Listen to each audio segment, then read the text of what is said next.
encontramos con la doctora Araceli Sanz Martín. Ella es profesora de nosotras en psicometría aquí en el ITESO y decidimos hacerle esta entrevista a ella por su amplia experiencia con los niños. No sé si nos quiera platicar más un poquito, doctora Araceli, acerca de lo que hace actualmente.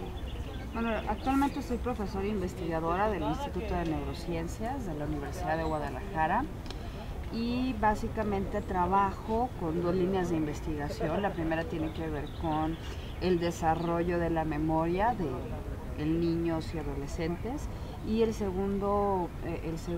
segunda línea de investigación tiene que ver con las secuelas cognitivas que tienen niños que son víctimas de diferentes tipos de maltrato. Ok, perfecto. Entonces, tomando en cuenta esa experiencia que tú tienes con niños y de los procesos cognitivos que tienen y demás, precisamente nosotras de lo que vamos a hablar es del trastorno de déficit de atención. ¿Cuáles son las características en la conducta o el comportamiento de un niño que pudiera tener este problema de déficit de atención?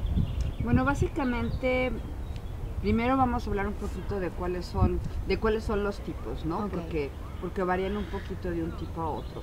Básicamente podemos hablar de que existen tres tipos de trastorno por déficit de atención. El que es predominantemente inatento, el que es predominantemente hiperactivo impulsivo y el combinado.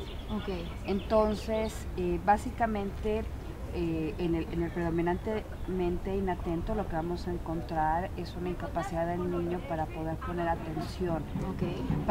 Aquí hay una cosa, cuando estoy diciendo poder poner atención me refiero a aquellas habilidades donde el chiquillo tiene que poner atención voluntariamente, o sea, tiene que mantener... No cosas que le gustan, por ejemplo. Sí, exactamente. O sea, un niño con déficit de atención podría estar 4 horas jugando videojuegos, pero claro, no podría atender a las clases. O sea, podemos mantener la atención en cosas que le gustan, pero no puede mantener la atención voluntariamente, sobre todo en cosas que no están motivados, ¿no? Esa es una característica. Ahora, en el predominantemente hiperactivo impulsivo, lo que va a predominar es mucha hiperactividad. O sea, el niño no puede estarse quieto, se encuentra muy agitado, es muy impulsivo, en las clases habla mucho, se para, molesta a los compañeros, tiene cambios muy súbitos en el estado de ánimo, es lábil emocionalmente, ¿no? En el tipo combinado, pues vamos a encontrar obviamente la combinación de las dos cosas, o sea, problemas para poner atención voluntariamente y el perfil hiperactivo impulsivo. Entonces esto es lo que más llama la atención. Pero actualmente en el ámbito de la neuropsicología se sabe que hay muchas cosas más. De hecho, muchos autores han postulado que más que hablar de un déficit de atención, deberíamos hablar de un síndrome disejecutivo de la infancia, porque en realidad lo que encontramos en estos niños... Fallas en ese lóbulo. Son fallas en el funcionamiento ejecutivo. O sea, en la habilidad, obviamente, para poner atención, para poder inhibir el comportamiento, para poder planear, para poder regularse, para poder automotivarse. O sea, es un espectro más grande de alteraciones y como bien mencionas, la mayoría tienen que ver con un mal funcionamiento de los lóbulos frontales, ¿no? Aquí nosotros teníamos como marcado preguntarte en qué rango usualmente aparecen los trastornos, por ejemplo, de déficit de atención o ahorita como lo estás llamando de funciones ejecutivas. Tenemos entendido que para ser diagnosticado tal cual como déficit de atención tiene que ser mayor de 7 años. No, más bien tiene que ser diagnosticado antes de los 7 años. Antes de los 7 años. Antes de los 7 años, exactamente. Entonces, en realidad, los problemas aparecen desde muy temprano. O sea, nosotros... ¿Qué tan temprano, perdón? Por ejemplo, en el caso de los niños del tipo hiperactivo impulsivo, o sea, están en la etapa de lactante, siguen maternal, o sea, son niños que no pueden estarse quietos, que no siguen instrucciones, que tienen dificultad para dormir, que son más berrinchudos, etcétera. Así podemos encontrar una serie de signos tempranos que son más evidentes en el tipo hiperactivo impulsivo que a lo mejor en el tipo inatento, ¿no? El tipo inatento, las características tempranas serían simplemente un niño que no hace caso a la mamá y que no sigue instrucciones, ¿no? Pero como su comportamiento no es tan alocado, tan destructivo, a veces es más difícil de detectarlo y llama más la atención de los papás y de los maestros ya hasta que llega a la edad escolar, ¿no? Okay. También mencionaste hace rato que nos platicabas del trastorno, que al parecer era porque había como una falla en el lóbulo frontal, ¿cierto? ¿Cuál sería fisiológicamente la causa o el origen o el porqué del déficit de atención? Bueno, es que las causas, como todos los trastornos mentales, son multifactoriales, ¿no? Existe una fuerte predisposición genética. De hecho, algunos autores han propuesto que es el trastorno mental que tiene mayor predisposición genética. Los que hemos trabajado con niños con TDA podemos observar que el problema es familiar, o sea, el chiquillo no pone atención y todo se le olvida y a la mamá se le olvidan las citas y demás, o sea, es muy común, ¿no? Entonces existe una predisposición genética, pero que puede ser disparado también por ciertos factores ambientales, ¿no? Pero no es que se pudiera adquirir el trastorno, o sea, solo por el entorno, por así decirlo. A fuerzas tiene que tener esa base genética y un ambiente externo para detonarse. ¿Podría adquirirse por el entorno? Sí. O sea, por ejemplo, en los niños con los que yo trabajo, que son niños que son víctimas de maltrato infantil, sí, el maltrato constante puede provocar daños en los lóbulos frontales y podemos tener un cuadro conductual muy semejante al trastorno por déficit de atención. Entonces, ¿no? Ellos también encajarían ahí. Podrían, o sea, conductualmente sí, claro que etiológicamente no, o sea, esto ya sería una consecuencia del maltrato y a lo mejor no tendríamos el rasgo definitorio de encontrar los síntomas antes de los 7 años. Pero conductualmente es lo mismo y se le da el mismo trato. Conductualmente tendríamos síntomas muy parecidos, ¿no? Ok. Y por ejemplo, ¿qué otros síndromes o trastornos se podrían confundir con el déficit de atención? Básicamente, por ejemplo, el trastorno oposicionista desafiante es muy semejante, ¿no? Algunos niños, por ejemplo, que tienen algunos tipos de epilepsia, también podrían tener síntomas muy parecidos. Y ahí, ¿no? como para hacer el diagnóstico diferencial, ¿en qué te basarías? O sea, ¿pruebas ya del encefalograma? O... Sí, tendremos que tener varias pruebas neuropsicológicas, entrevistas conductuales con papás y con maestros y también estudios neurológicos, básicamente electroencefalograma y a lo mejor algún tipo de imagen, resonancia magnética o tomografía, ¿no? Nos podrán dar información. Y por ejemplo, ahorita este trastorno, ya ves que hubo una época en la que todo niño inquieto era catalogado como niño con trastorno de déficit de atención. ¿Cuál es el pronóstico que tiene, por ejemplo, un niño que realmente sí lo tiene a futuro? O sea, ¿se le pueden bajar o como adulto cómo sería su vida? Todo depende del tratamiento que le demos, ¿no? Y del compromiso que tengan los papás. Un niño, sobre todo el tipo hiperactivo impulsivo que no es tratado, tiene un pronóstico negativo. ¿Por qué? Porque una de las falacias es que el trastorno por déficit de atención va a desaparecer con la edad adulta. Esto no es cierto. O sea, cambia un poco la sintomatología, lo que baja es la hiperactividad. Pero, por ejemplo, la impulsividad, esta incapacidad de planear, etcétera, de meterse en problemas, esto continúa. Entonces, los chicos con déficit de atención que no son tratados de manera adecuada tienen una mayor probabilidad de meterse en broncas en la adolescencia, de cometer conductas delictivas, probar las drogas, probar con el sexo, con muchas cosas que pueden ponerlos en riesgo también. Y de los otros tipos de déficit de atención, ¿cuál sería su pronóstico? O sea, ¿podrían tener una vida relativamente normal? O sea, pueden tener, es que otra vez, o sea, todo depende del tratamiento, de cómo lo tratemos, ¿no? Un niño con TDA que es diagnosticado a tiempo y que se le da un tratamiento adecuado, puede tener una vida bastante Y por ejemplo, ¿cómo sería un adulto, digo, pensando ahorita, por ejemplo, en nuestro caso de psicometría, ¿no? Que te vamos a entregar para esta clase, del niño, ponle tú que ahorita ya se sabe que tiene déficit de atención, pero su papá obviamente también tenía déficit de atención, pero nunca fue tratado. Entonces, ¿en qué características puedes ver en un adulto que nunca tuvo ese tratamiento por déficit de atención?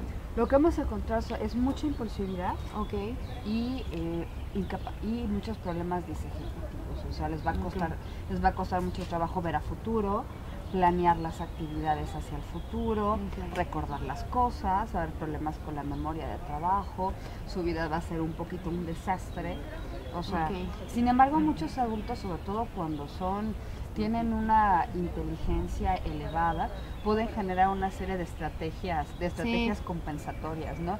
Tener agendas, tener teléfonos celulares que te estén avisando de todo, tener una buena secretaria, etcétera. Sí, con eso ya sería bastante. Pero siempre bueno. el problema aquí principal es la impulsividad, ¿no? La impulsividad puede generar muchos problemas a lo largo de la vida, ¿no? Divorcios, problemas legales. Y por ejemplo con el tratamiento, porque si haces mucho énfasis en el tratamiento del déficit de atención, o sea, ¿depende o afecta que yo empiece más temprano un tratamiento? O sea, ¿está relacionado con la edad del individuo o es más que nada la calidad del tratamiento que se le da o el tiempo, la duración? O sea, lo ideal es poder diagnosticar antes de los 7 años y empezarlo antes posible. Y va a ser más importante, por ejemplo, cuando hablamos de tratamiento, tenemos tratamientos de varios tipos. Por una parte tenemos un tratamiento psicoeducativo que es bien importante, tenemos que educar a los niños para que puedan autoorganizarse, automonitorearse, autocontrolarse, tenemos que educar a los papás, 1, para que les tengan paciencia y 2, para que les ayuden a autocontrolarse, o sea, y a poner estructuras, ¿no? Un papá, exactamente, poner estructuras y reglas, ¿no? Siendo un poquito, tomando un poquito la terminología psicoanalítica, el papá de un niño con TDA tiene que ser su super yo por un tiempo más prolongado, ¿no? Entonces hay que poner reglas claras, hay que poner rutinas claras de a qué horas me duermo, a qué horas me baño, llevar la agenda, a qué horas voy a guardar mis útiles en la mochila, o sea, el papá tiene que estar muy pendiente y poco a poco irlo enseñando y ponerle reglas claras para que poco a poco se vaya interiorizando y se vaya ejercitando, ¿no? Esa es una. La segunda, que en muchos casos también es necesario, es el tratamiento farmacológico, ¿no? ¿En qué caso sería necesario acudir al farmacológico? Depende del caso, ¿no? Depende del caso, pero en especial en aquellos niños con trastorno de tipo hiperactivo impulsivo es más importante darlo, ¿no? Entonces existen varias opciones, las dos más comunes en la actualidad es el metilfenidato y la atomoxetina, ¿no? ¿Y cómo es que trabajan? ¿Nos puedes explicar un poco de cómo funcionan estos fármacos a nivel cerebral o neurológico? Sí, o sea, básicamente lo que hacen estos fármacos es activar los lóbulos frontales, activar los sistemas que tienen que ver con la noradrenalina, ¿no? Y por ejemplo, ya regresando un poquito al contexto familiar del niño, tú mencionas que las únicas, por ejemplo, consecuencias que podría haberse afectado el entorno familiar sería más que nada en tener que reestructurar su dinámica para atender al niño, o hay otro tipo de consecuencias que ellos pudieran. Hay muchísimas. O sea, en un niño pequeño, ¿no? Sí. Es muy común que los problemas de conducta, los berrinches y todo, lleven a los papás a perder el control. Entonces el niño con TDA es muy frecuentemente maltratado, ¿no? Esta puede ser una consecuencia. Entonces, por ejemplo, en el Hospital Civil, en la clínica que se encarga del tratamiento de niños con TDA, hay una asesoría especial para evitar que los niños se conviertan en niños maltratados, porque con ellos es bien fácil salirte de tus casillas, ¿no? Entonces, esa es una consecuencia, que el niños pequeños puede llevar a ser maltratados. Otra consecuencia, pues obviamente, son los problemas escolares, ¿no? O sea, niños que no tienen un desempeño académico adecuado, que dan lata, que los corren de las escuelas, que se meten en problemas. Otra tercera consecuencia en niños pequeños, pues son accidentes. Son niños que normalmente no le tienen miedo a nada, entonces pueden caer, golpear, quemar, etcétera, ¿no? Y este trastorno, ¿se puede decir, o en general de los trastornos, que hay alguna manera de erradicarlos o es algo con lo que persistes toda la vida? No, es algo con el que se mantiene durante toda la vida. Lo que puedes hacer es controlarlo, ¿no? Ok, controlarlo. Y así a grande modo, ya ahorita nos has platicado más o menos, ¿cómo sería la vida de una persona con trastorno de déficit de atención en sus diferentes etapas de vida? Así como nos dijiste de chiquito, como con problemas escolares, si fuera el hiperactivo, ¿no?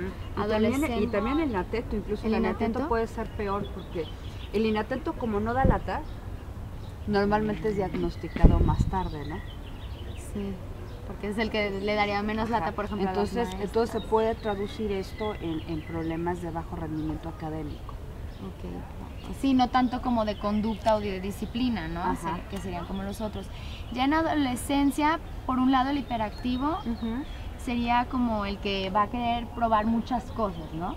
O sea, que puede meterse en broncas, que se mete en peleas. ¿Y los otros dos, como cuáles serían sus siguen dispersos, con problemas para poner atención? Acuérdense que el combinado es que tienen problemas de atención y problemas de hiperactividad. Ok, sí, ¿no? Porque ya discutimos un poco de adultos ya mayor y adulto mayor, ya llegando más hacia ancianos. Se agravan los problemas porque en el... Digamos que cuando hablamos de desarrollo siempre pensamos al paso de la niñez a la adolescencia y luego a la edad adulta, ¿no? Pero también es de la edad adulta a la vejez. Entonces, los lóbulos frontales son las estructuras cerebrales que más tardan en madurar. O sea, estamos hablando que en mujeres madura alrededor de los 18 años y en los hombres a los 20 y tantos, y hay quienes nunca maduran bien, ¿no? Pero curiosamente en los ancianos también son las primeras estructuras que empiezan cuyo funcionamiento empieza a deteriorarse, ¿no? Entonces imaginas a alguien que tiene TDA cuando llega, por ejemplo, a cierta edad, a los 60, 70 años, pues empieza otra vez a agravar sus problemas, ¿no? Claro que si fue una persona lo suficientemente inteligente para crear una serie de estrategias compensatorias, no van a ser igual ya para esta edad pues va a tener suficiente experiencia como para saber cómo automonitorearse y autorregularse, ¿no? Increíble, ok. Y bueno, ya guiándonos más hacia ya finalizar la entrevista, ¿nos puedes platicar cómo tú tratas el déficit de atención y cuál es la estrategia o el método que te ha funcionado más o el que crees más viable? Yo generalmente lo que he visto es que los métodos más adecuados es una combinación otra vez de terapia psicoeducativa con tratamiento farmacológico. Siempre.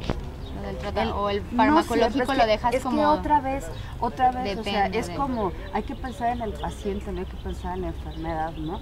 Cada paciente es único y irrepetible, entonces hay que analizar el caso, hay que analizar su comportamiento y demás. Pero si en la mayoría de los casos, una combinación entre el tratamiento farmacológico y la terapia psicoeducativa creo que es lo más conveniente, ¿Y ¿no? crees que todavía sigue habiendo estos prejuicios hacia el tratamiento farmacológico o ya? Muchísimo. O sea, sobre todo por parte de los papás, ¿no? ¿Cómo le van a dar? ¿Cómo plantearle eso a los papás? Porque al parecer esa es de las estrategias más efectivas para tratar el trastorno. Entonces, ¿cómo planteárselo a los papás?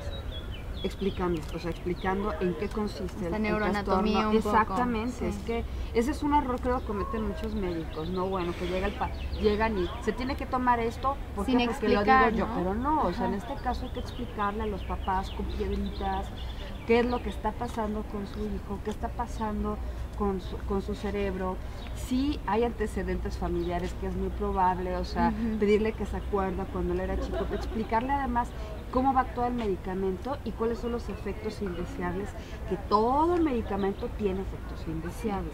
Entonces hay que comentarse a los papás para que no se asusten, ¿no?